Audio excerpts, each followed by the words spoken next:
Yo, what's up guys, Shotzzy from the Dallas Empire here, and in today's video we're going to be talking about the Cold War game changes, and let's jump into it. Jump into the game here. Let's talk about the changes from 55 to 44, because you know, obviously no one's really addressed it in the competitive scene, but it's completely different from I've only played like quite a bit of S&D, a little bit of respawn, and it's really different, let me tell you. If this game, it seems like you have to anchor so you don't lose spawns. In MW, you do not have to anchor at all, like at all. The only way for you guys to flip in MW was if you guys were all 5 dead, or all 4 of you guys were dead and your teammate was the furthest one pushed up on the opposite side. Then you would just squad spawn on them. On this game, it's completely different. You need to anchor spawns. If you don't anchor spawns, you're most likely gonna lose them. That's just how the spawn system works in this game. So it's completely different. You know, it went from squad spawning to regular spawning, just how, you know, the competitive nature is just used to, basically. Or another difference is, you know, that 5th player, you don't have their comms anymore, so the comms aren't going to be flustered as much. Obviously there will be times where it will be all crazy and all that good stuff, but for the most part it's all calm, collective so far.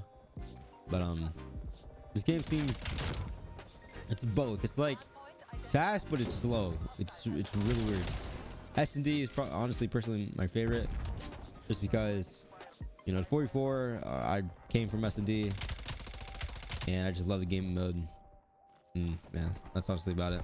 But let's talk about the maps. I'd say they're pretty big compared to this game. Maps, they're bigger than these maps, I'd say. So like, what? Oh, I thought it was a sniper.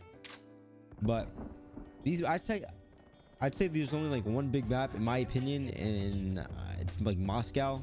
Other than that, they're probably like decently sized. You know, like this one is not too crazy. Actually, Miami and Moscow, that's a lie. Miami is pretty huge. That's like the biggest map. I don't think we're gonna be playing that. I have no idea, but yeah, the maps are completely different in this game. It's pretty small compared to MW.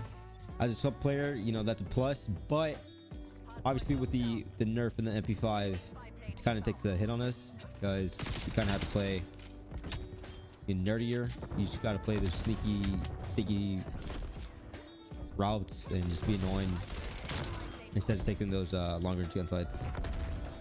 But I still think the MP5 is pretty good up close. In this game, compared to MW, there was a designated 2 trophies per team and then 1 smoke. And to be honest with you guys, it's going to be the same exact way in this year as of currently. You know, we set up GAs and all that good stuff, and what it seems like, it's going to be like the same. You know, 1 smoke on variant and then 2 smokes for S&D. Basically the same thing we had in MW. Nothing too crazy there. For the roles, as in like submachine gun players and all that, we're still deciding on me and Hugh. It was the other SMG when we played MW. So it all depends if the FAR gets nerfed or not, because as you guys know, the FAR is literally the best weapon right now. And when it comes down to trophy players, it's gonna be Prim and Illy. I used to run a trophy, but you know, it's not my thing. Even though it's not even a hassle in this game, I would rather run it, just because, you know, they are players. So if I were to give you guys a tip when it comes down to like respawn, it'd be acknowledging where you spawn. So right here, when I spawned, I obviously spawned out, so I should be commenting to my teammates that, yo, I spawned out. You're spawning like near the hard point, and you know, it just lets your teammates know where they should be looking at all times, instead of just, you know, guessing where they're spawning, if that makes sense. So it's always good to know where you spawn and call it where you spawn, because it could easily help out your teammates. And obviously slot canceling in Modern Warfare was pretty OP. In this game, it's not as OP, but there are times where doing it is not bad at all. Like, there's times I do it in gunfights.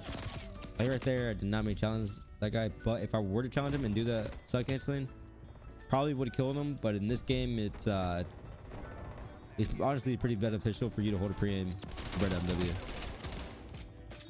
If you guys didn't know, it's 20 hertz for cold wear, and then it was 12 hertz on MW. So slide canceling was pretty OP in MW, just because, you know, obviously the hertz. The lower the hertz is, the better like you could camera people. Thank you for tuning in to the Predator Training Room. If you guys like this type of content, please leave a like, subscribe, make sure to click the little bell, of course.